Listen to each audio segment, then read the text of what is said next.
Hi, my name is Taibu Diallo. Hi, my name is Evan Lester. Hi, I'm Amir. Hi, I'm Thea Lewis. My name is Isaiah Robertson. Hi, my name is Stacia Frazier. My name is Rashida Webb.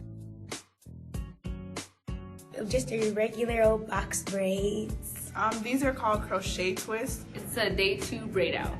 I choose a lock life. Flexi rods, buns, anything really. Definitely crochet braids. It's the one I look best in, I feel like, and I can add any type of color in there without putting any type of damage of dye in my hair. So I like to do that, and it's curly and it's really pretty on me. I wear it in a bun, usually because it's not as poofy and crazy, and it looks cute. I wash it every week. I pick it out every day. Argan Oil, like their whole line, their shampoo, their conditioner, and Kenton. I like to use a lot of olive oil and argan oil type things in my hair. I use Garnier Fructis, and I use usually like gel or hairspray. I don't like it when people touch my hair Why don't you like it when people touch your hair? because my body's nobody's body but mine. Your body's your body, so let me have mine. When people try to run their hands through my hair, it always gets stuck, so I try to keep them away. I really don't like when people touch it or always ask me if I'm mixed and I'm not, because they always don't think like black girls can have good natural hair.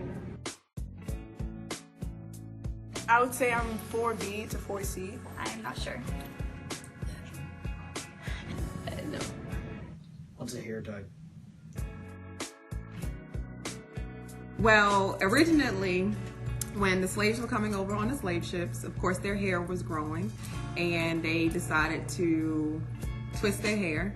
And white Americans considered the look to be dreadful, and so therefore the original name were dreadlocks because they considered us to be dreadful people, and the hairstyle was a dreadful hairstyle. So a lot of people decided to take the word dread off and call them locks because they are a symbolization of beauty and strength. So we lost the term dread. Hi, I'm Jada. And I'm Khadija. And today in this video, we just wanted to maybe educate you all about African American hair and how to take care of it, what styles to use, what products to use, and just overall how to embrace it, because that's what's most important. So we wanted to start off by just explaining what the different hair types are. So you can actually divide the hair sectors into 1, 2, 3, and 4. And 1 is like pin straight, and then there's 4C, which is kinky coils that are like really tight. And so I am actually anywhere between 3C and 4A, which is, I don't know if you can see it, but it's maybe some coils, but not too tight, not too loose. I'm 3A and 3B, which is similar to hers, but a little looser, and I have more wavy curls.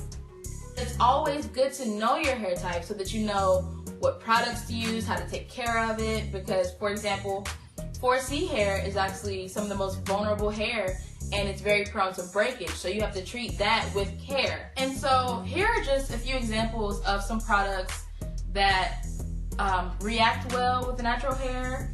I love any product with olive, coconut, shea, any type of oils like that.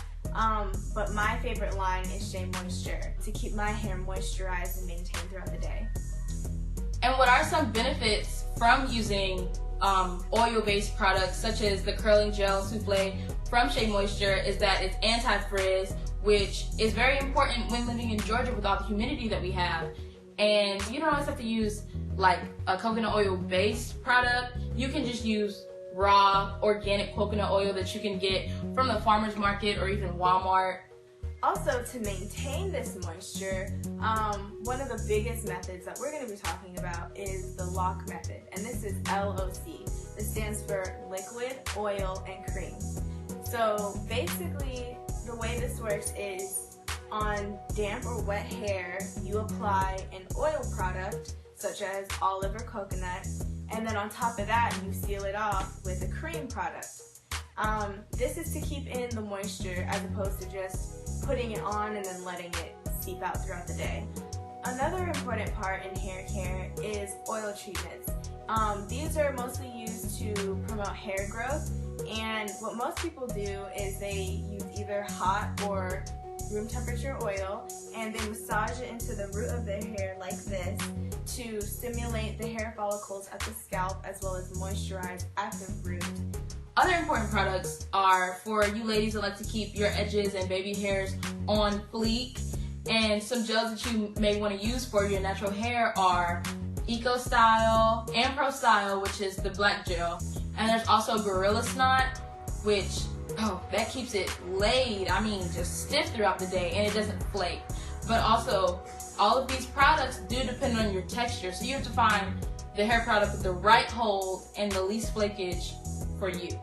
Another very important thing that comes with managing your hair is how you style it. And so what's very popular are protective styles.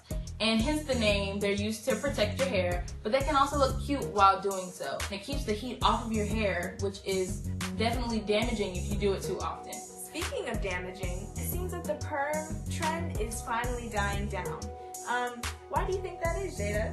Well, I think that a lot of people are starting to become educated about relaxers and the chemicals that are in them, because a lot of the chemicals in relaxers are like sodium chloride and what they call no-lye chemicals, which are very damaging, and it can cause chemical burns to the scalp and to the skin if it comes in contact with it. And that's why when you get a relaxer, you have to take it off after a certain amount of time because it starts to itch and burn. That's the chemicals reacting with your skin. And what relaxers actually do is strip the protein from your hair, so it strips off like a whole layer of your hair just to get down into the actual fiber to straighten it. So it's stripping your hair, which is definitely damaging because it's weakening it, and so that's why your hair is so prone to breakage and it looks so stringy after you get a relaxer. I, for example, went through my transition phase in middle school and finally finished and went completely natural by 8th grade. Now there is no perm in my hair and it's healthier than ever. With this growing natural hair movement is coming a lot of myths that we would like to debunk for y'all right now. The first of which being that natural hair is dry or brittle. Which is partially true, but only to a certain extent, because the thing is that everyone's skin emits oil a lot differently, and just like your skin emits oil, so does your scalp. But so it's not that our hair is just dry, it's just that we don't always produce as much oil as we would like to, and so that's why we use all these products to retain the moisture and the hydration that we desire for our hair. Another myth is that black hair doesn't grow, which is just completely false, as you can see clearly. Black hair does grow, but not by the standard of what Europeans may think. Our hair is meant to grow outwards, not down. So although it may seem short to you, pull it out and you'll see how long it can actually get. Another myth is that nappy is an insult. Nappy is actually just a word to describe kinky or coily hair. However, the word itself was never meant to offend, and we use it now today to describe tighter hair. It is not insulting, it's a hair type. And it's okay because I'm definitely happy to be nappy, so I don't see it as an insult. And finally, some tips to go along with the pet peeves that we received in our survey earlier.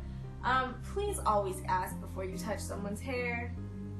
Honestly, that's not cute. This is annoying. And it's uncomfortable. Just like you don't want someone in your personal area or to touch you, you don't really want to just stick your hand in someone's hair and make jokes like, oh, it's stuck and this feels like carpet. It's rude and it's annoying. So maybe just always ask before you touch, and if they say no, respect it. And also, for my natural girls and boys, if someone does make an insulting comment about your hair, instead of getting offended, use this as an opportunity to educate. Sometimes people say things without really understanding what it is that they're saying, and this is a great opportunity to explain some of the things that people may not know about black hair. And I mean, most importantly, just embrace your hair. Whatever your hair may be, if it makes you happy, wear it. If you think it looks nice, wear it, okay? Because at the end of the day, you're wearing it. So just embrace your natural beauty, guys.